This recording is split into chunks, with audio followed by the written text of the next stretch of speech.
Hey, this is Jimmy with Chef Unit. Today I'll be showing you a tutorial on this chef stream. On this storage cabinet, the moment you open it, you will have a breaker panel. Below, you should have a label. Number one. Number two is your main, which is this one. This is your main. This is number three, your exterior lights and water pump. Number four is your refrigerator and under counter refrigerator. Number five is your hood lights and extractor. Number six is your steam table and outlet number three. Number seven is your outlet number two. Number eight is your water heater. Number nine is your outlet number four. Number 10 is your outlet number one. Number 11 is your interior lights of the trailer. And number 12 is your AC fan. Below this cabinet, under the sink, you will have your 30-gallon clean water tank. And as well, in the far back, you will have your water pump. The moment that you turn on breaker number three, which is your water pump, on top of the sink, you got your water pump switch. You want to turn that on. You should have instant water pressure coming through. This is your wash, rinse, and sanitize station. And over here to the right, you got your wash hands only.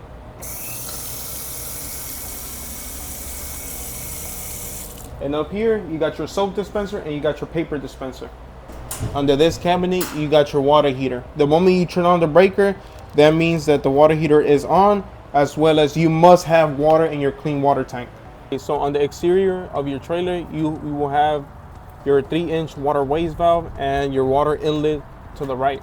So the way you want to open your 3-inch water waste valve, what you want to do is twist and open the lever. The water should come out instantly.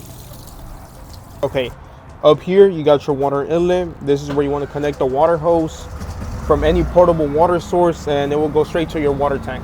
Okay, so this is your 50 amp outlet, and with that, your trailer will come with a 50 amp adapter. With this means you can connect it to a regular extension and connect it to any building with a energy source. So all you want to do on this is twist, and it locks instantly. And that means it's tightly sealed, as well as you can either connect it through the adapter or through a generator. Okay, so to the front of the trailer, this is your propane box. This is your spring variable. You want to lift up, pull to the side, bring it outwards. You got another one up here, pull down, and just let it go to the side. You will have 240 propane tanks, as well as a regulator. And this is your gas valve. When it's horizontal, that means that it's closed. When it's vertical, that means that gas is going through. Here to the right, you got your single door glass refrigerator. Next to it, you got your under counter refrigerator. And as we keep going back further, you got your steam table 2-pan well. To the right, you got your fryer. Afterwards, you got your 36-inch griddle. Next is your 24-inch hot plate. And above, you got your hood lights.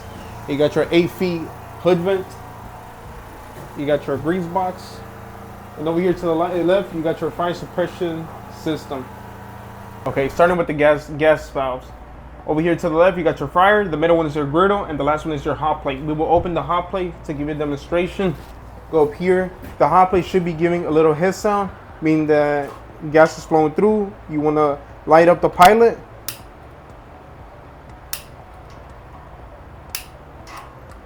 The pilot has lit, it's emitting a blue flame, meaning that it's ready. You just turn the knob and it's ready. Okay, on to the next one, the griddle. First, start by opening the griddle valve. Next, you should start hearing a little hissing sound. Afterwards, you want to locate the pilot and just lit it up the same way you did with the hot plate. It will emit a blue flame.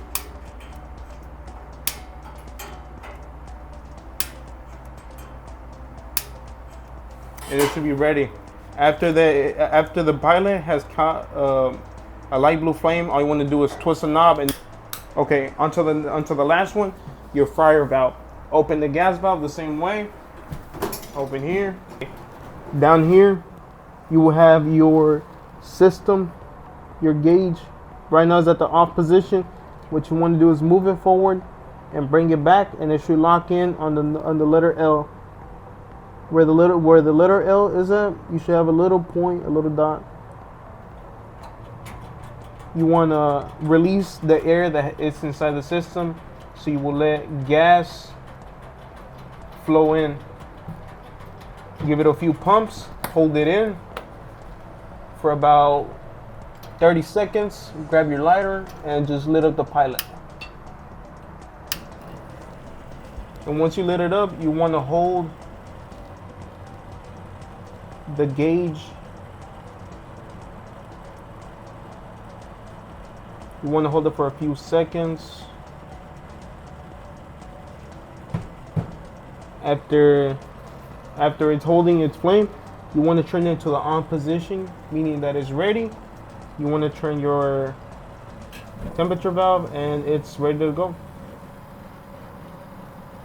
Now, if you want to turn it off, turn the thermostat to off, turn the pilot knob off,